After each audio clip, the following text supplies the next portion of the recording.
Ana bildirər ki, bizi hər iki diz oynağının 4-cü dərəcəli artroz diaqnozu ilə yaxınlaşmışdır və sol diz oynağında hazırda aktiv ödəm və kistalarımız aşkar olmuş. Dözülməz ağrılarla gəlib ana bizdən. Ana zəhmət olmasa bir əylək qalxaq görək. Sizi çünki biz müalicəyə bəli. Ay Allah, otura biləcəm. Otura bilmirsiniz mi? Ay Allah, yox. Qeyri-vaxt qatdalanır, amma indi oturamıyorum. Tamam. Ana biz sizi müalicəyə alırıq. Allah şəfa versin, Allah utandırmasın inşallah. İnşallah. Əbəsələrini paylaşacağıq. Allah məhəmmət yeri. Buyurun.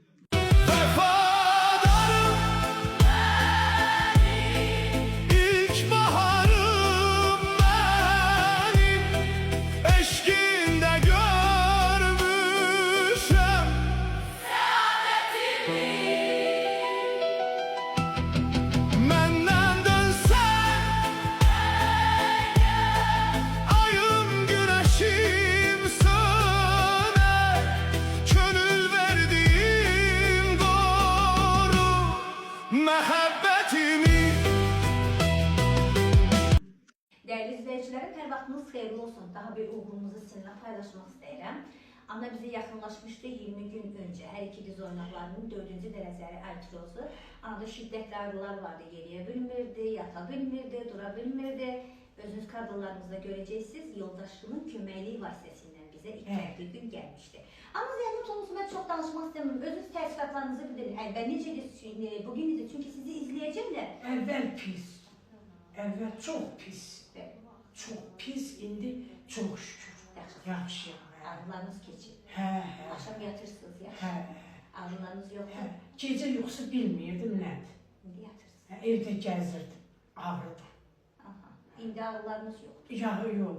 Değerli izleyicilerim, hanımımızın həyat yoldaşlığı çok böyle insan, bir de politik bir insandır ki adama böyle yüksek ağrı bağışlayır.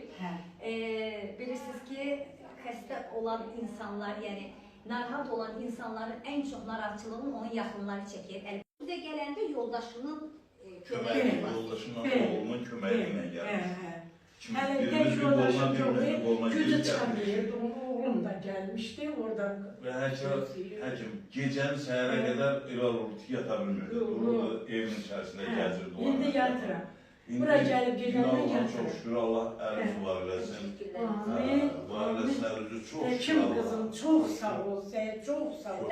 Sizi izleyenlere ne demeyiniz? Çünkü sağlıktan yeteri kadar paketleriniz var. Sağlıqdan biz izləyənlərə mən deyərdim ki, həqiqətən də inanımlı, çox inanımlı həkimdir.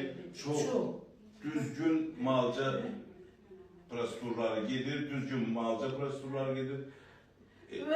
Bu sözləri ürəkdən deyir ki, Heç bir burada qondarma söhbət yoxdur, hamısı reallıqlandır. Allah razı olsun, minnətlərim. Anazla təbrik edirəm. Mən sizi təbrik edirəm.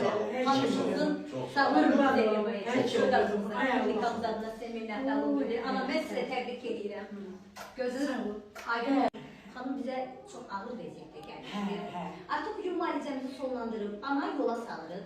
Ana əvvəl gələndə heç belə əylib dura bilmədik. Yox.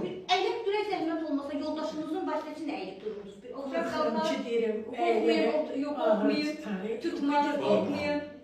Eşeğin, ağrır mı oturup duranda? Bir dəfə də əla. Ay maşallah. Ağrınız var mı? Yox. Ana, sizi buradan saatından izleyecekler. Saatinin hansı kendindensiz? Saatlarımın Məhmədabad kəndi. Saatları buradan salamlayıram. Saatlar yeteri qədər saatlı pasientlərimiz var. Sizin burada yaxınlarınız, qonşularınız... Çoxlarına da demişəm ki, həkimin yanına gedib sağ olasın. Teşekkürler. Gəliblər də. Teşekkürler. Küçeler